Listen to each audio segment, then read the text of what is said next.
मेरे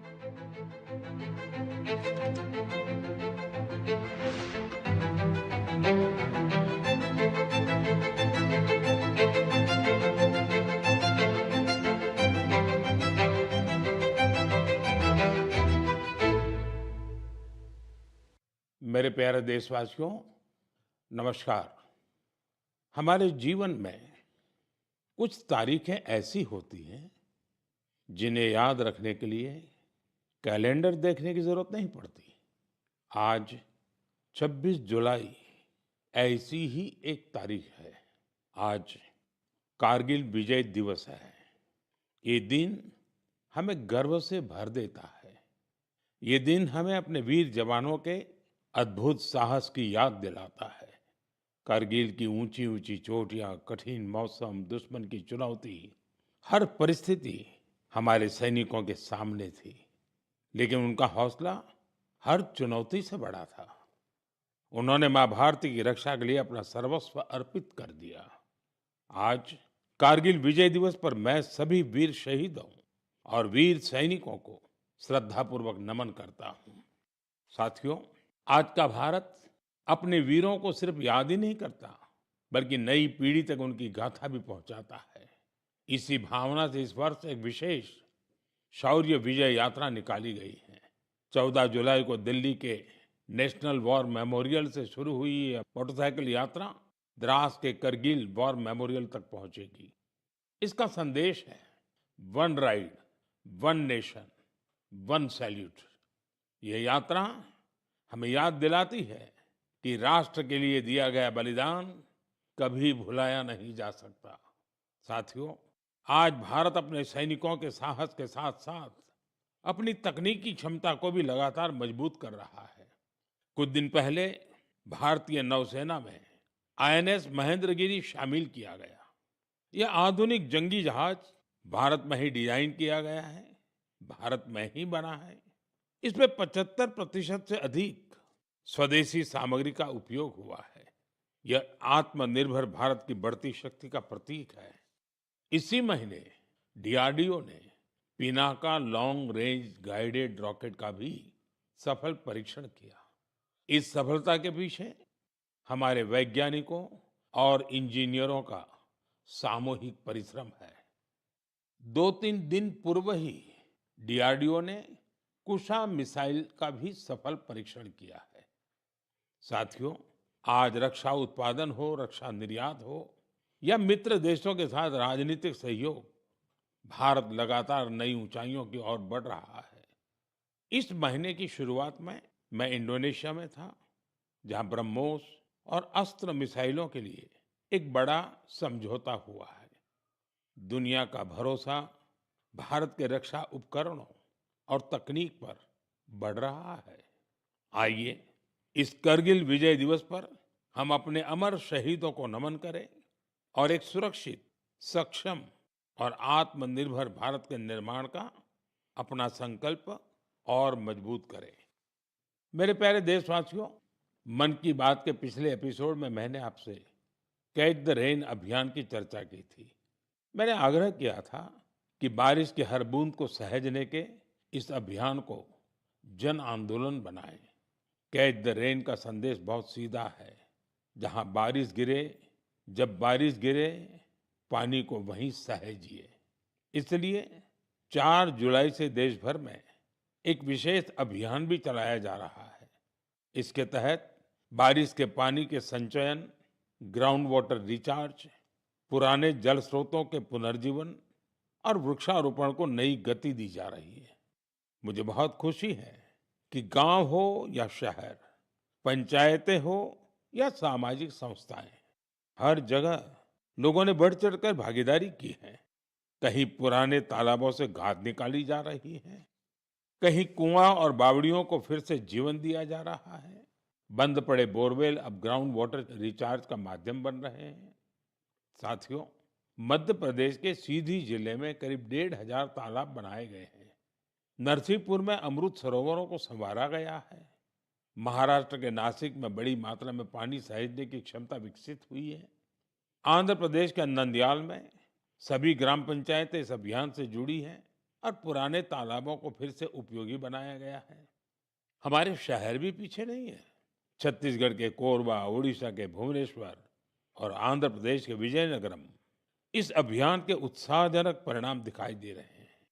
आइए हम भी अपने आसपास किसी एक तालाब, कुएं या बावड़ी की जिम्मेदारी लें, पानी की हर बूंद बचाएं। आज बचाई गई हर बूंद आने वाली पीढ़ियों के भविष्य की सबसे बड़ी पूंजी है। मेरे प्यारे देशवासियों, कुछ ही दिन पहले ग्लासगो में कॉमनवेल्थ गेम्स शुरू हुए हैं। हर देशवासी भारतीय दल को निरंतर अपनी शुभकामनाएं दे रहा है। उनकी कामना है कि सभी खिलाड़ी और एथलीट बेहतरीन प्रदर्शन करें और लोगों का दिल भी जीतें। साथियों, हमारे युवाओं ने हाल के दिनों में स्पोर्ट्स में कई शानदार उपलब्धियां हासिल की हैं।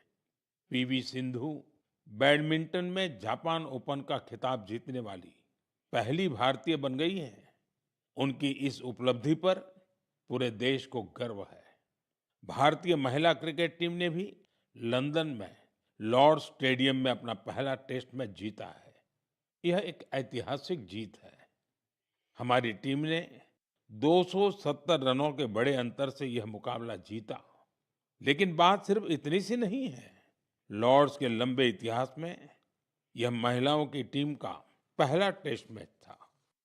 1983 में इसी मैदान पर भारत ने अपना पहला क्रिकेट विश्व कप जीता था। अब हमारी नारी शक्ति ने यहाँ देश का नाम रोशन किया है। साथियों, कुछ छोटे प्रयास ऐसे भी होते हैं जो बहुत मायने रखते हैं। मुझे केरलम में एर्नाकुलम के साउथ चित्तूर में स्पोर्ट्स के ऐसे ही एक प्रयास के बारे में पता चला है। वहाँ के एक स्कूल में संस्कृत क्लब है। यहाँ के टीचर अभिलाष जी बड़े अनूठे तरीके से संस्कृत को लोकप्रिय बना रहे हैं। इस प्रोजेक्ट को अक्षर कंदुक नाम दिया गया है। इसमें संस्कृत के अक्षरों को फुटबॉल में इस्तेमाल होने वाले शब्दों से जोड़कर आसान तरीके से समझाया जाता है। इससे सीखने में आनंद मिलता है, साथ ही खेलों से लोगों का जुड़ाव भी बढ़ता है। मेरे प्यारे देशवासियों, पिछले रविवार विक्रम-1 इसके सफल लॉन्च से हर देशवासी गौरव से भरा हुआ है। हम सभी भारतीय स्पेस सेक्टर के इस ऐतिहासिक क्षण के साक्षी बने। ये प्राइवेट सेक्टर द्वारा विकसित भारत का पहला रॉकेट है। हमारे युवा इनोवेटर्स ने वो कर दिखाया जिसकी कल्पना तक मुश्किल थी। उन्होंने गजब की स्किल, पैशन और पेशेंस दिखाया। लंबे समय तक हमारा स्पेस सेक्टर निजी क्षेत्र के लिए बंद रहा था। इस सेक्टर में रुचि रखने वाले काफी युवाओं को अपनी प्रतिभा दिखाने का अवसर नहीं मिल पा रहा था। युवा हित को देखते हुए हमने स्पेस सेक्टर को प्राइवेट सेक्टर के लिए खोला। आज इसका परिणाम दुनिया देख रही है। साथियों, हमारे युवा साथी साइंस में भी भारत का मस्तक ऊंचा कर रहे हैं। साइंस ओलंपियाड्स दुनिया के सबसे महत्वपूर्ण कंपटीशन में से एक है। इनमें बड़ी संख्या में स्टूडेंट्स हिस्सा लेते हैं। इस महीने फिजिक्स, केमिस्ट्री, बायोलॉजी और मैथमेटिक्स के ओलंपियाड हुए। इन कॉम्पिटिशन्स में भारतीय दल का प्रदर्शन शानदार रहा। फिजिक्स ओलंपियाड में हमारे सभी 5 स्टूडेंट्स ने गोल्ड मेडल जीते और भारत ने पहली रैंक हासिल की। पिछले एक दशक में हुए हर फिजिक्स ओलंपियाड में हमारे देश के स्टूडेंट्स ने गोल्ड या सिल्वर मेडल जरूर जीता है। केमिस्ट्री ओलंपियाड में भी हमारे सभी स्टूडेंट्स ने गोल्ड मेडल जीता। यह अब तक की बेस्ट परफॉर्मेंस रही है। बायोलॉजी ओलंपियाड में भी हमारे सभी स्टूडेंट्स ने मेडल जीते। इनमें एक गोल्ड मेडल भी शामिल है। वहीं मैथमेटिक्स ओलंपियाड में हमारे स्टूडेंट्स ने 2 गोल्ड और 4 सिल्वर मेडल्स अपने नाम किए। मुझे देश की युवा शक्ति पर बहुत गर्व है। यह देखकर खुशी होती है कि भारत में ओलंपियाड्स और हैकेथॉन्स का कल्चर निरंतर बढ़ रहा है। मुझे विश्वास है कि देश के अधिक से अधिक युवा ऐसे फोरम्स में अपना इंटरेस्ट दिखाएंगे और भारत का परचम भी लहराएंगे। मेरे प्यारे देशवासियों, जब हुनर भी हो और कुछ करने का जज्बा भी हो, तो हर राह आसान हो जाती है। कश्मीर की पारंपरिक चटाई बगु को लेकर आज जो प्रयास हो रहे हैं, उसमें इसी की झलक मिलती है। इसे सरकंडे और धान के पुआल से स्ट्रॉ से तैयार किया जाता है। इस चटाई को बनाने की परंपरा बरसों पुरानी है। इसके लिए सबसे पहले कश्मीर के दलदली इलाकों की घास और सरकंडे की कटाई की जाती है। धूप में सुखाने के बाद छटाई होती है और फिर शुरू होता है हाथों से बुनाई का काम। दो कारीगरों को एक चटाई बनाने में करीब करीब 4 दिन लगते हैं। यह चटाई अनूठी भी है और इको फ्रेंडली भी है। एक बड़ी खासियत ये है कि आपको गर्मियों में इससे ठंडक मिलेगी और सर्दियों में गर्माहट। पहले ये कश्मीर के हर घर में दिखती थी, लेकिन पिछले कुछ वर्षों में इसका उपयोग कम होने लगा था। ऐसे में श्रीनगर के गुलाम हुसैन जी और उनकी बेटी तंजिला जी ने एक संकल्प लिया। दोनों वगु क्राफ्ट की परंपरा को एक नया जीवन देने में जुट गए। गुलाम हुसैन जी बहुत ही साधारण परिवार से आते हैं। उन्होंने इस काम में कई तरह की चुनौतियां भी आई, लेकिन वगु के संरक्षण का उनका संकल्प अडिग था। देखते ही देखते उनके इस प्रयास से बहुत सारे लोग जुड़ते चले गए। गुलाम हुसैन जी ने इस कौशल को खूब बढ़ाया। अपने मिशन में उन्हें स्थानीय स्तर पर सरकारी सहयोग भी मिला। आज तेजी से लोकप्रिय हो रहा वगु देश के अन्य हिस्सों में भी पहुंच रहा है। मुझे इस प्रयास से जुड़े सभी लोगों पर बहुत गर्व है। आज हम सभी का लोकल प्रोडक्ट्स पर जोर है। हम वोकल फॉर लोकल के मंत्र को लेकर चल रहे हैं। ऐसे में कश्मीर का वगु भी आपके घर का हिस्सा बने, इस पर एक बार जरूर सोचिएगा। साथियों, हमारे देश में चाय सिर्फ एक पेय नहीं है, ये अपनापन भी है। सुबह की शुरुआत हो, दोस्तों की मुलाकात हो या परिवार के साथ कुछ पल बिताने हो, चाय हर मौके का हिस्सा बन जाती है। वैसे तो आप भी भली-भांति जानते हैं मेरा चाय से रिश्ता क्या है, लेकिन आज मैं जिस चाय की चर्चा कर रहा हूं, उसने सिर्फ स्वाद ही नहीं दिया, बल्कि अनेक बहनों के जीवन में आत्मनिर्भरता की नई खुशबू भी घोल दी है। उत्तर प्रदेश के बिजनौर जिले के लखीवाला गांव में सेल्फ हेल्प ग्रुप से जुड़ी महिलाओं ने विदुर प्रेरणा स्वदेशी हर्बल टी तैयार की है। इसमें लेमन ग्रास, गिलोय, मुलेठी, तुलसी, कच्ची हल्दी, दालचीनी, इलायची और सौंफ जैसी प्राकृतिक सामग्रियां शामिल है। अपने अनोखे स्वाद और गुणों की वजह से इस चाय ने बहुत कम समय में लोगों के बीच खास पहचान बना ली। प्रयागराज के महाकुंभ और दिल्ली के इंटरनेशनल फूड फेस्टिवल में इस हर्बल चाय को खूब सराहना मिली। विदेशों से आए लोगों ने भी इसमें दिलचस्पी दिखाई। साथियों, सबसे प्रेरक बात इसकी शुरुआत है। ये पूरा प्रयास सिर्फ 1 लाख रुपए से शुरू हुआ था। आज यह ब्रांड देश के बड़े संस्थानों तक पहुंच चुका है। ये पहल हमें बताती है कि जब स्थानीय ज्ञान, प्रकृति और महिलाओं का आत्मविश्वास साथ आते हैं, तो एक छोटा सा प्रयास भी बड़े बदलाव की शुरुआत बन जाता है। मेरे प्यारे देशवासियों, आज देश भर में एक पेड़ मां के नाम अभियान के माध्यम से लोग प्रकृति के प्रति अपना दायित्व निभा रहे हैं। जब समाज इस भावना से जुड़ता है, तो बहुत सुंदर और प्रेरक उदाहरण सामने आते हैं। साथियों, अहमदाबाद में जन भागीदारी की अद्भुत शक्ति दिखाई दी है। भाड़ज क्षेत्र में 1 घंटे के भीतर 3.5 लाख से अधिक पौधे रोपे गए। इसमें 25,000 से अधिक लोग जुटे। स्कूली बच्चे, एनसीसी कैडेट्स, स्वयंसेवक और आम नागरिक, सभी ने इस अभियान में हिस्सा लिया। आने वाले वर्षों में यही पौधे एक घने शहरी वन का रूप लेंगे। इस प्रयास को Guinness book of world record में दर्ज किया गया है। साथियों, एक पेड़ मां के नाम अभियान के तहत यूपी में भी जन शक्ति का अद्भुत संकल्प देखने को मिला है। वहां एक ही दिन में 12 जुलाई को 35 करोड़ से अधिक पौधे लगाए गए हैं। यूपी का सांसद होने के नाते मेरे लिए ये भी विशेष गर्व की बात है।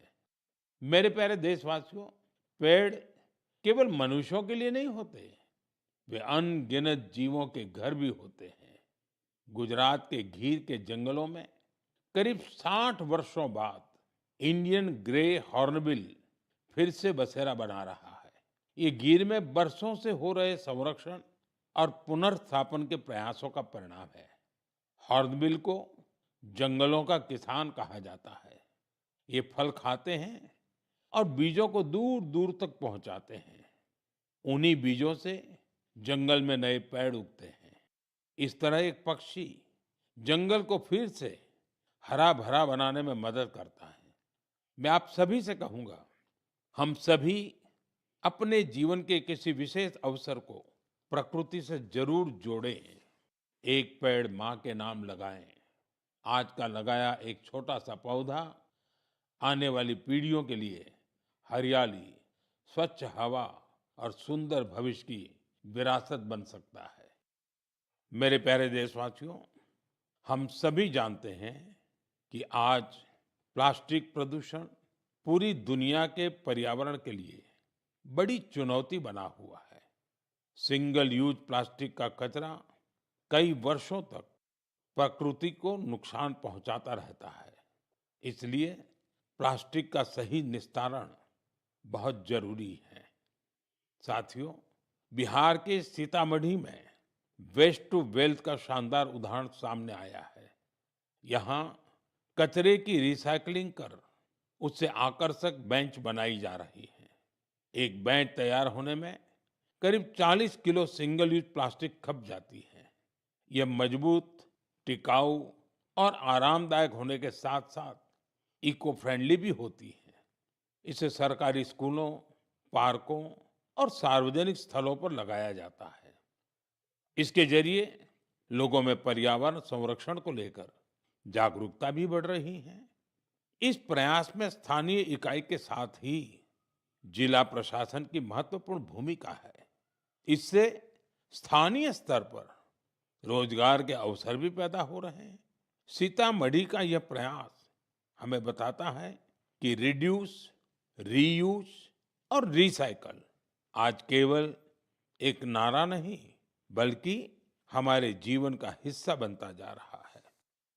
साथियों, आपको याद होगा, पिछली बार मन की बात में मैंने गणेश उत्सव की बात की थी। मैंने आग्रह किया था कि हमें अपने देश की मिट्टी से ही बने गणेश जी की पूजा करनी चाहिए। जो पीओपी से बने गणेश जी होते हैं या विदेश से आई गणेश जी की प्रतिमा होती है, उसके बजाय हमें देश की मिट्टी से बने गणेश जी को घर में स्थापित करना चाहिए। इस विषय पर अनेक लोगों ने मुझे संदेश भेजा है और अपने विचार रखे हैं। लोगों ने बताया कि उन्होंने मेरे आग्रह को अपनाया है। उन्होंने स्थानीय मिट्टी से तैयार होने वाले गणेश जी को स्थापित करने का संकल्प लिया है। लोगों ने लिखा है कि मन की बात में पहले इस पर चर्चा हुई, इससे उन्हें सही वक्त पर सही कदम उठाने में मदद मिली। मैं एक बार फिर अपना आग्रह दोहराता हूँ। इस बार गणपति पूजा में देश की मिट्टी से बने गणेश जी को अपने घर पर स्थापित करें, उनकी पूजा करें। आपका ये प्रयास भी एक तरह से प्रकृति की ही पूजा होगा। मेरे प्यारे देशवासियों, अब मैं आपको एक ऐसे व्यक्ति के बारे में बताऊंगा जिनके बारे में सुनकर आपको बहुत गर्व होगा। एक ऐसे व्यक्ति जो साइंस और इनोवेशन के क्षेत्र में बढ़ चढ़कर काम कर रहे हैं, दुनिया में जिनकी पहचान बन रही है, लेकिन इसके बाद भी वो अपनी जड़ों से गहराई से जुड़े हुए हैं।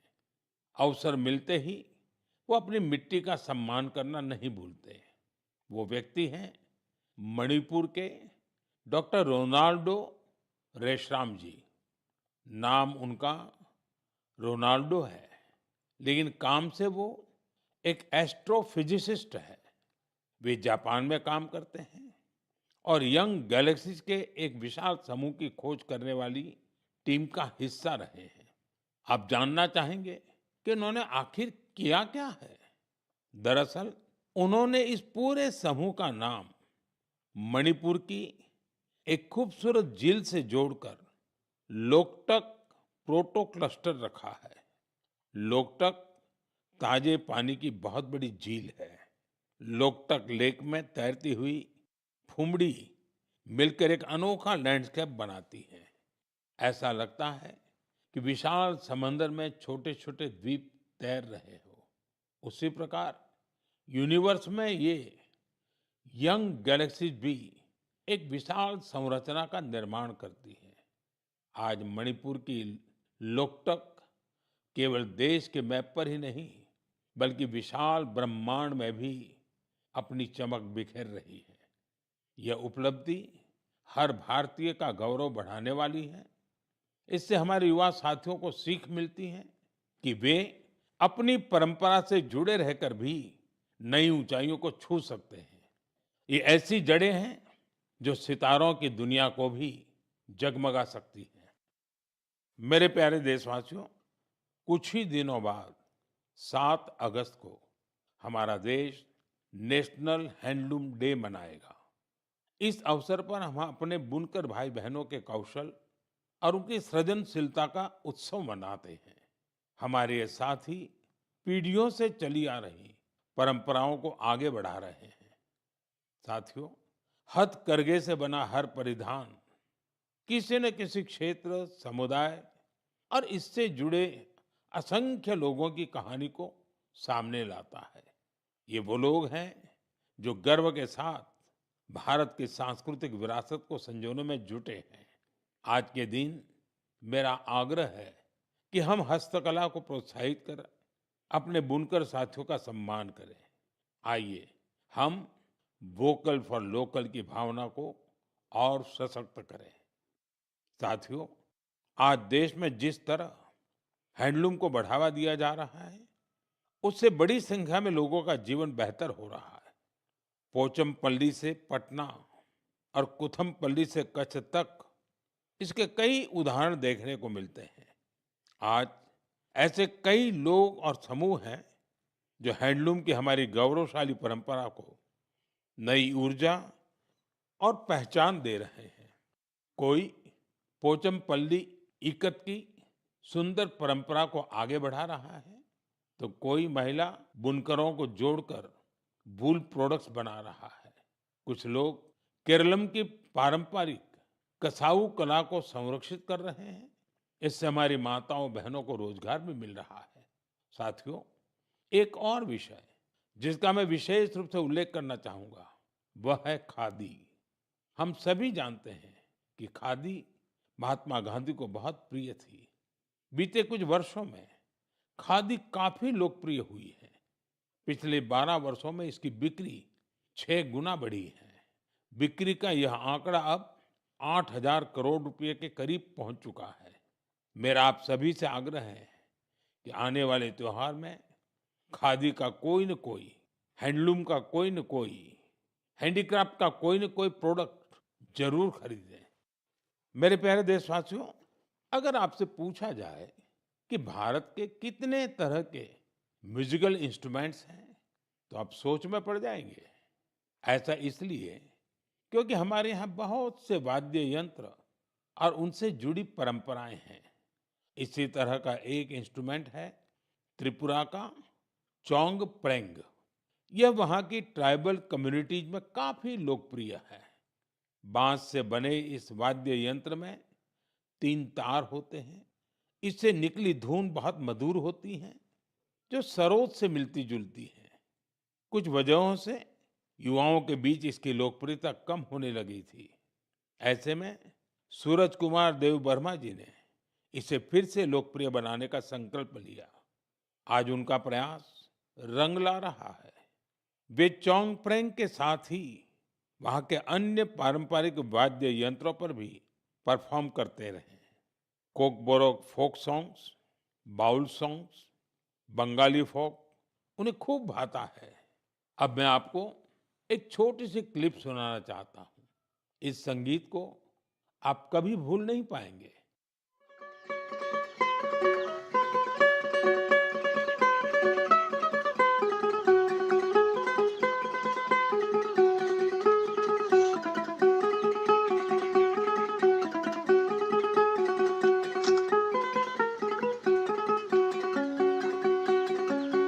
Dadu hanmale boki saniye hani sakana khali tola.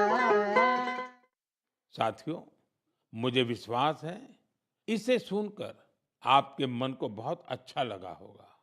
मुझे देव वर्मा जी पर बहुत गर्व है। पारंपरिक संगीत को लोकप्रिय बनाने का उनका प्रयास बहुत ही सराहनीय है। मेरा आग्रह है कि आप भी अपने आसपास के पारंपरिक वाद्य यंत्र की जानकारी सोशल मीडिया पर जरूर शेयर करें। आपकी यह कोशिश दूसरों को भी पारंपरिक भारतीय संगीत से जरूर जोड़ेगी। मेरे प्यारे देशवासियों, कल 27 जुलाई को भारत रत्न डॉक्टर एपीजे अब्दुल कलाम जी की पुण्यतिथि है। डॉक्टर कलाम के व्यक्तित्व में कई प्रेरक रूप थे, लेकिन उनके हृदय के सबसे करीब एक शिक्षक की भूमिका थी। वे बच्चों और युवाओं को बड़े सपने देखने के लिए प्रेरित करते थे। संयोग से इसी हफ्ते हम गुरु पूर्णिमा का पावन पर्व मनाएंगे। हमारे माता पिता हमारे पहले गुरु होते हैं। स्कूल के शिक्षक हमें अक्षर ज्ञान देते हैं। गुरु पूर्णिमा ऐसे सभी गुरुओं के प्रति कृतज्ञता जताने का अवसर है। मैं देश के सभी शिक्षकों और गुरुजनों को श्रद्धापूर्वक प्रणाम करता हूँ। साथियों, कुछ ही सप्ताह बाद हम अपनी स्वतंत्रता का महापर्व भी मनाएंगे। 15 अगस्त हर भारतीय के लिए गर्व का दिन है। ये उन असंख्य वीरों को याद करने का दिन है जिन्होंने भारत माता की स्वतंत्रता के लिए अपना सब कुछ समर्पित कर दिया। उनके त्याग और तपस्या की वजह से आज हमारे हाथ में तिरंगा है। इस तिरंगे में हमारे संविधान के आदर्श हैं। साथियों, पिछले कुछ वर्षों में हर घर तिरंगा अभियान ने पूरे देश को एक अद्भुत भावना से जोड़ा है। हर घर, हर गली में तिरंगे का उत्सव दिखाई देता है। इस वर्ष भी हमें हर घर तिरंगा अभियान को पूरे उत्साह के साथ आगे बढ़ाना है। अपने घर पर पूरे सम्मान के साथ तिरंगा फहराना है। साथियों, हर वर्ष 15 अगस्त से पहले आप मुझे बहुत से विचार और सुझाव भेजते हैं। इस वर्ष भी आप अपने विचार माईगोव पर जरूर साझा कीजिए। मुझे आपके सुझावों का इंतजार है। साथियों, मन की बात में आज इतना ही। अगले महीने हम फिर मिलेंगे। देशवासियों की अनेक नई उपलब्धियां और प्रेरक प्रयासों के साथ। तब तक के लिए मुझे अनुमति दीजिए। बहुत बहुत धन्यवाद। नमस्कार।